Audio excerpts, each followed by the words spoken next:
Well,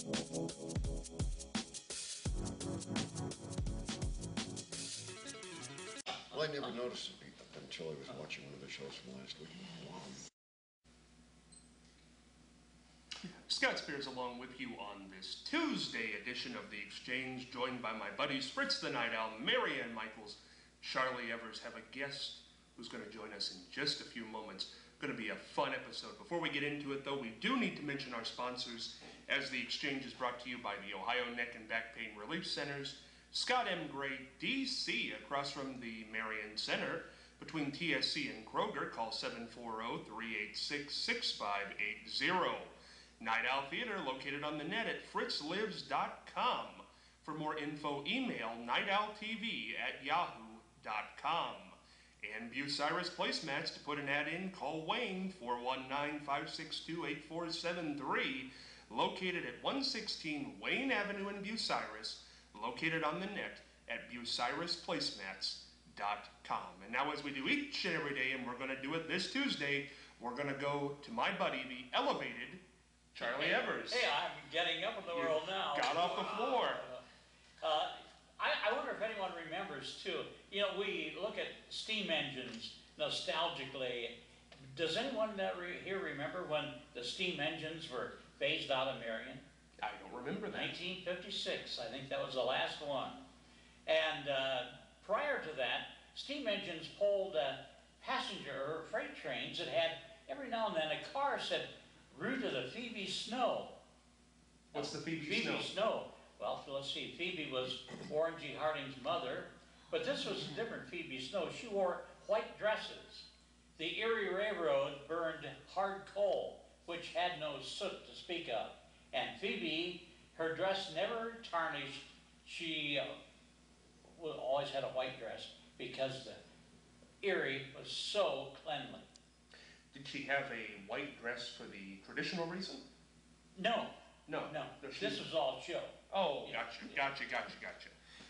Is that all you got today? That's it. You left me hanging. I was waiting for more. Well, I can tell you, the Kinsey Comedy used to play in Marion live shows at the fairgrounds and wherever they could find a vacant lot. Kinsey Comedy was alive with music, drama, you name it, and little boxes of candy that might have a gold watch in. And where are they now? They're gone. No more live performances. You can find stories about them on the internet. The Kinsey Comedy. Kinsey Comedy. There you go. And now we're going to head on over to our pal Fritz the Night Owl. He's not a member of the Kinsey Comedy, but he does have the flick pick for today. Fritz! Well, the Owl has a comedy for you today. As I say, it's kind of like radio on television, or radio you can see behind the scenes, so on radio they can't see my notes here. The movie is called After the Fox, goes back to 1966. Stars are Peter Sellers and movie's first hunk, Victor Mature. Ask your mama, your papa, grandmama, grandpapa about Victor Mature and the original 1 million BC. First guy ever to get the nickname, the Hunk. Anyway, Peter Sellers is an inept thief, so-called master thief, nicknamed the Fox. The guy has been sent to prison 7 times in the last 9 years. Shows the level of his competency. Nonetheless, he gets out and he wants to get $3 million in gold that's being sent from Cairo to Rome. And to do this, he heads out into the desert, finds a director, played by himself, Vittorio De Sica. And during a sandstorm, Sellers and Akim Tomirov, one of the great character actors, they steal all of Vittorio De Sica's camera and movie gear, go to the small town in Italy, pretend that they're going to be making a movie. All the time they're arranging to get this $3 million in gold. Sellers convinces Victor Mature, one-time 40s, 50s, handsome, rugged, leading, adventuring kind of movie star, convinces Victor Mature to be in the film. A Mature who's got a huge ego. I mean, the character, not Vic himself, but the character has a huge ego and demands that he wears the same trench coat and snap brim hat that he wore in all of his 1940 film noir films. And he also wears a girdle and things like that, so he'll keep looking young. Nonetheless, Mature's performance alone as a parody of himself in his earlier days, that alone makes the movie worth watching. Britt Eklund is there for part of the great scenery. Martin Balsam is in it, always a good actor, good thing there. This is the very, very first movie script ever written by Neil Simon. Of course, with Neil Simon as the writer, you know that it's going to be a funny, funny script. Burt Bacharach does the music, so you know that you're going to hear some great tunes in the background. Check it out.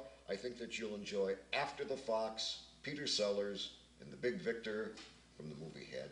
The Big Victor, Victor Mature. Sounds like a great movie to take in tonight. Now, before I tell you who this gentleman is sitting in between Marianne and I, we are going to head over to Marianne today because last week she debuted a very interesting segment here, Off the Rack with Marianne Michaels, where she gives us some fashion advice, tips, so on and so forth. I forgot my beret. I just remembered that. She told me last week berets were in. I forgot my beret. I feel terrible. But here is Off the Rack with Marianne Michaels. Marianne? Well, just a few tips about cosmetics. Less is more. That's something to remember. A lot of people put too much foundation. Women put too much foundation on themselves.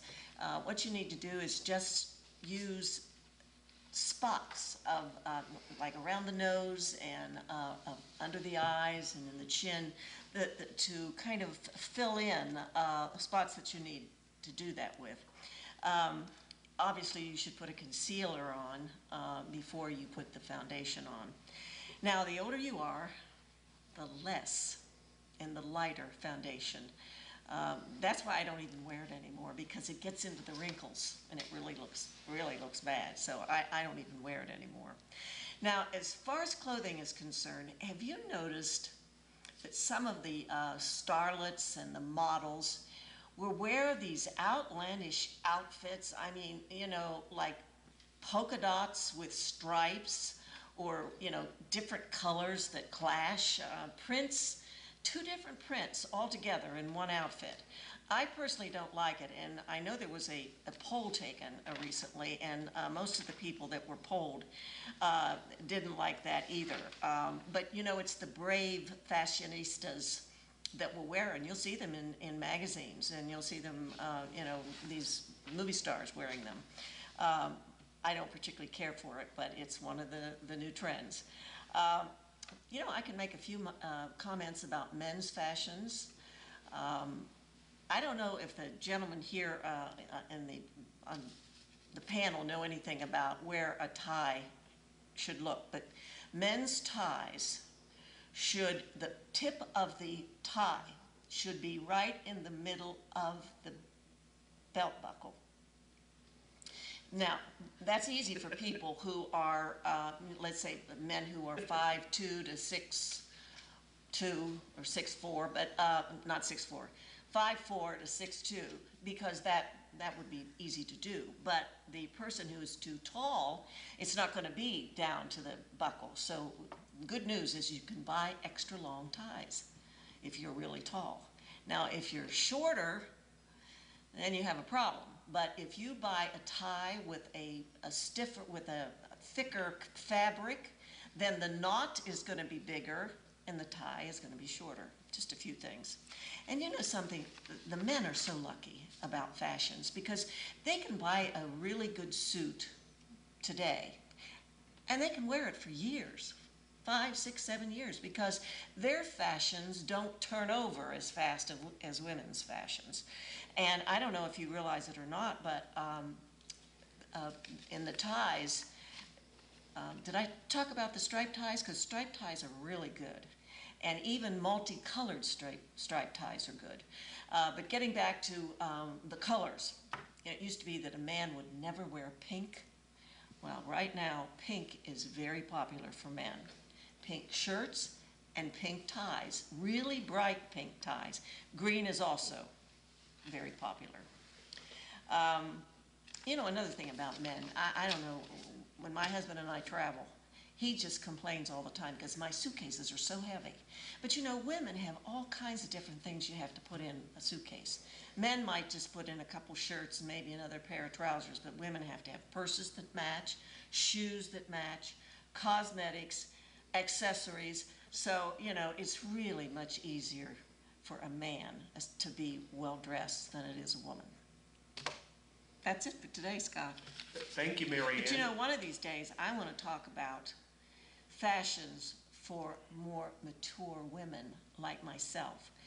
Because all of the fashions are these wild-looking things that look terrible on older people, older women. So one of these days, I'm going to talk about that. Now Not let's today. swing the camera over here to Charlie for a second. Now, this is a fashion don't. Charlie had to change his clothes while you were doing that whole segment. His tie was down past his belt buckle. It was pink. The whole thing was just horrible. Pink is good. Pink is good, Charlie. Put it now. back on. Pink is It's good fine. now. Yeah, you have to put that tie back on because And that tie is very attractive, Charlie. But There's it was nothing. hanging But too it's low. a little bit long. Oh, it was a little too bit long. long. It's the Yeah. tip of it's supposed to go in the middle of your belt.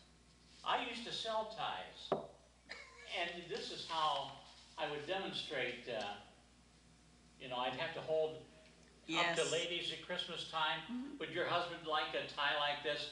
And nine times out of 10, I'd end up putting away all 300 ties. I just told him, I'll be back, maybe. Oh, The radio audience just said, "What is he doing?" You Yeah. were holding that tie there. Oh, Nobody yes. had a clue. What was that all about? We have no idea. But, by the way, I got a fascinating fact for you. I'm going to steal your bit here, Charlie. Charlie Evers sells Avon. He was trying to sell me Avon during the break there. He pulled out an Avon booklet and was trying to sell me some things. Well, that's the way it goes. Hey, you Yeah. do what you can for a buck nowadays. Right. Marianne, what do you make of the hat on this gentleman? Is that a fashion do or a don't? Well, it's Russian, isn't it? It's a Russian. I thought it is. Well, it's very attractive. And you look very nice in it. Thank you. But I wouldn't wear it indoors. Very good. That's another one of my pet She only peeves. said that because she's smaller than he. Yeah, look at the size difference. I You know. better watch out. Might get caught No, on the but way you to know, the so car. many men wear hats indoors. Now, with Fritz, it's different because that's his signature. He needs to wear his hat. Sort of But like you know, in a Batman's is. restaurant, in a church, you know, men don't take their hats off anymore. I guess I'm old-fashioned. Well, you go to the movies of the 30s and the 40s, and guys always, like particularly the newspaper or office building things, the guys always had their hats on in the office. In the movies That's in the true, they 30s and the did. 40s. Yeah, you're right about so that. forth. So, We're coming back then. It's a retro look. Well, I heard that fedoras and berets were in. I heard that somewhere. That's Last right. week on this program, that's where I heard that. Is that just women or men? That's what I was going to ask. No, it was women. It was, a man can't wear a beret? Oh, a man can wear a beret. You can wear a beret because you like berets. What if my tie hangs below my belt buckle when I have my beret on? Am I like middle of the line? Yes. Okay, thank you, Mary. well, isn't the beret part of the Army uniform Well, now? sure it is. Because when I was in it, it was the overseas cap that we had, but I think they changed in later years to a And- beret. So right, and then the again, artists- berets are Right. masculine. And then artists, And artists. male artists wear them too. Artists, I think Yeah, you're. yeah, men can wear berets. And a beret's a great signature. Tell It somebody in special forces Yes. that he looks a little bit wimpy because he's wearing a Oh, beret. no. And find out how fast you can run. Well, I do want to tell you about the man to my right here. Last Saturday night, I want to tell you something I did. I went over to a wrestling event at the Unkefer Union Hall and did some broadcasting, and I had a tremendous time. You want to have a good time, go over to the Unkefer Union Hall. Once a month, I believe they do it. The next date is May the 28th, 7 p.m. You're going to have a good, affordable time. It's just very enjoyable. And one of the men who wrestled that night was this man right here, Vladik the Russian. Vladik, how are you? I'm good. How are you? How old am I, or how How are you? Oh, I'm very good. Now, how did you break into professional wrestling? Well, in mother country where I'm from, in Russia, I started out wrestling bears when I was 16 years old. Then I came over to the United States, and I met up with the ASWA wrestling school in Mansfield, Ohio. So I started wrestling out there. Now, you needed to go to school after you wrestled bears? Yes, because wrestling bears is different than wrestling people. Bears will claw and face. People don't do that as much. Well, as much. You're exactly right. Now, take me to May the 28th, coming up this month. You're going to be on that big show, correct? That is correct. I'm facing the big lazy American, Big Jake South. Big Lazy American. Yes, he's lazy because all Americans are lazy. Oh, he's making friends everywhere. Charlie, you got something to say about that? Jump in, and let me move out of the way when you say it. Well, I was just enjoying him. You were just starting to enjoy the segment. I like his hat. And now it's all downhill. It's all right. Let's talk about the ties to wrestling in Marion, Charlie. You remember this. Used to sell out the Coliseum quite a bit. They did? Where were you? You were watching. Well, I was at the ice skating, the Cleveland Barons, when they played. That was another big one. Oh, wrestling used to be very 50 big people here. showed up. They were down in the Coliseum selling that thing out all the time. Oh, yes. It's great to go back. Now, why is this guy, Jake South, why is he a problem for you? You obviously don't like the man. I have no problem with him. I've beat him every time I've wrestled him. In fact, at this promotion, SCW, I am the only undefeated wrestler there. In my first match there, I defeated Big Jake South. In the next match, I faced Izzy Lambert, and I defeated him as well.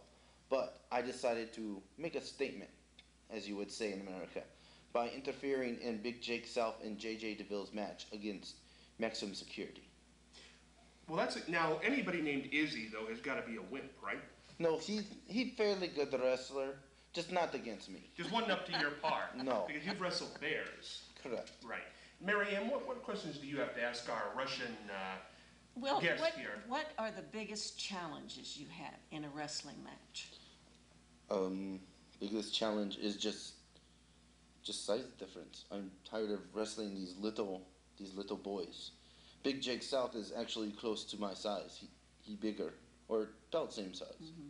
So to have someone my own size to wrestle makes me feel better. Makes me back home in the Russia, like wrestling bear. Where in Russia? do you Volsk. come- Volsk. It's on western part of Russia. Okay. Fritz, you want to weigh in on this one? I was just curious as to how much training and what kind of training do you do to stay in shape? In the United States, I've been training. I trained 3 days a week, and then I've been doing this since probably 3 years. I've been training, but I still train even if I do wrestle in the ring. You can never stop training. Now, is this running, I- weightlifting, Running, calisthenics, what? weightlifting, cardio workout, and practicing how to do moves. How about diet? I don't have diet yet, No, but but I mean, things but you yes, I do.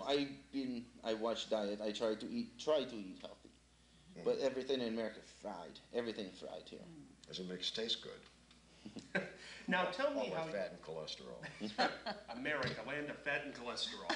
What we want to talk about here is when did you become Americanized to wear a shirt like that with an emblem of an American company? I just decided it's Russian.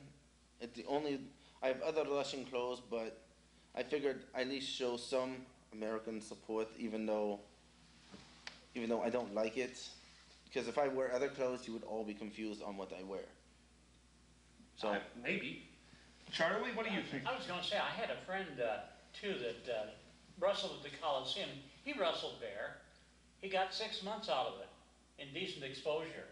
Oh, the bear stripped him down. No, he wrestled bear. Oh, he wrestled bear. Oh boy, where's the rim shot? Charlie's telling jokes now. Now, when you, Vladik, is that the full name, Vladik? Vladik Vornov. Vladik Varnov. I like Vornov. Vladik for a name. Vladik's That's a a good- great name. What, do you have a middle name? No, I No, don't. just Vladik Varnov. Vladik Vornov. Vornov, excuse me. Now, how is Russia different from America? What's the biggest difference, the biggest contrast? Dealing with all the rain here. Oh, I am used to cold and snow. I prefer cold and snow. I don't like all the rain and all the sunshine. I prefer the cloudy snow of Russia. well, I tell you what, I'm going to give you a second here to say something into the camera to your friend, the guy you're going to take on, May the 28th, Uncofer Union Hall, right here in Marion, Jake South. What do you want to say to him, Vladik? Go ahead. Jake South, May 28th in Meridian, Ohio. You and I face off in no disqualification match. Loser sings national anthem. I am not singing Star Spangled Banner. You're going to be singing the Soviet national anthem, the most beautiful anthem in the world. When I am done with you, they're going to have to roll you out on stretcher. There will be nothing left of you. somebody called Staff Tech, there's gonna be a problem on May the 28th here in Marion. Charlie, you'll be there, won't you? Oh, I wouldn't miss it. You and Oh, somebody's my. going out on a stretcher Oh, and singing a national anthem. I mean, my, you'd have to hold me down to keep me away. Make sure you wear your tie properly when you go there. I will. Please. We're going to go into the mailbag now here on this Tuesday. I have a 15-year-old son who has dreams of being a surfer. I have spoken to him several times about this, and we feel we need to live in a warmer climate year-round for him to get the practice necessary to achieve this goal. But I don't want to move to a warmer climate. I like the four seasons of Ohio.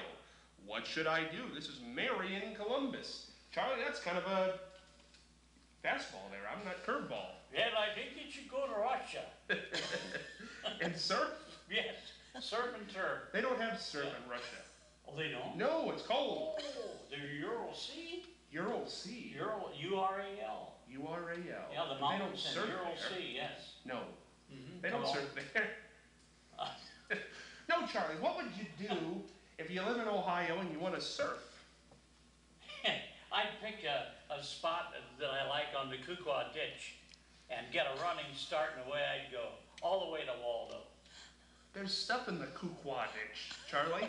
By the time you got to Well, Waldo, that- nobody talked to you. I'd just skim right over the top. Skim right over the yeah. Ay, ay, ay. Mary Ann, tell me what you'd do if you had a son, he wanted to be a surfer, that was his goal in life. You didn't want to take him down to the Kukwa ditch. What would you do? I would try to convince him to have another important sport that he would rather do. Because you can't just up and move to another place just because your son wants to surf. I mean, that's not very practical. Well, do you think... I mean, you could take vacations, you could take vacations where there's an ocean, and then that person could, that son could take lessons, and they could do it on vacation. But you can't expect a whole family to move for one boy that wants to surf. do you think at 15 years of age you're capable of knowing what you want to do with the rest of your life? No, not really.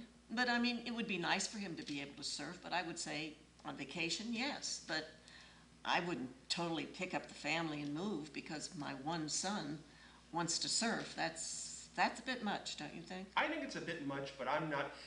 It comes into a hard. I don't know how you could get up and leave your job and things of that nature.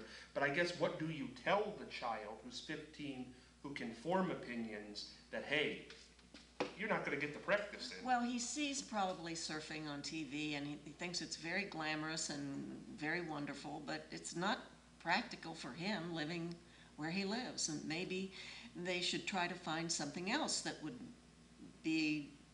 make him as enthusiastic as surfing is. Fritz, what do you do when your child's got a dream, the dream is not plausible where you live? What do you tell him? Well, if he's 15, I would say save your money until you're 18 and move to California or Hawaii or Australia, wherever they surf. I mean, if it's worth doing, and he wants to do it that much, 3 years of putting money aside ain't a bad price to pay. How hard is it to tell your child, though, when obviously they're pretty adamant about something that it's not going to happen in the foreseeable Well, future? you take him down to the Scioto River and say, that's about the limit of surf you're going to find in the entire Midwest. You're not going to find it at Lake Erie, you're not going to find it at Lake Superior or Lake Huron. You got to go to California, or as I say, Hawaii, Florida maybe, wherever they do surfing. Now, Vladik, is there surfing in Russia? No. No. What do you do for a good time in Russia? The snow, so we do snow skiing, and then just snow skiing, hunting. We do a lot of hunting, of course, a lot of bears up there. So What brought you to Ohio? Ohio, it was the only state, I kind of wanted to go to. I heard stuff about it, and I wanted to see if it was really true, and it really is. So not as bad as you thought it would be. No, it's worse. It's worse. Yes. Ooh. I was told Ohio was very good, but I come to Ohio and it's not. Well, that's not right. I'm guessing you're not a fan favorite No. at these wrestling I am events. They not. don't cheer you. But They you don't speak your understand mind. me. They don't understand you. me. What don't they understand? They don't understand language of me. I try talking and they always make fun of me and they laugh at me. They don't understand my political views either. I believe in the communist way. The communist way. Yes. Well, that's a step back. Charlie, what do you think of communism? I don't think anything of it. Absolutely zero. Zero. Communism is not the way to go. I think we all feel that. But you know what? Everybody's entitled to their opinion. And don't you dare cast the first stone out there in the audience. If you have a question or comment for the mailbag, you can join us on Facebook under the name The Exchange Marion or email us at irmcommunication@gmail.com. You will be back on Wednesday. Don't forget, May the 28th, Unkefer Union Hall, right here in Marion. Take care.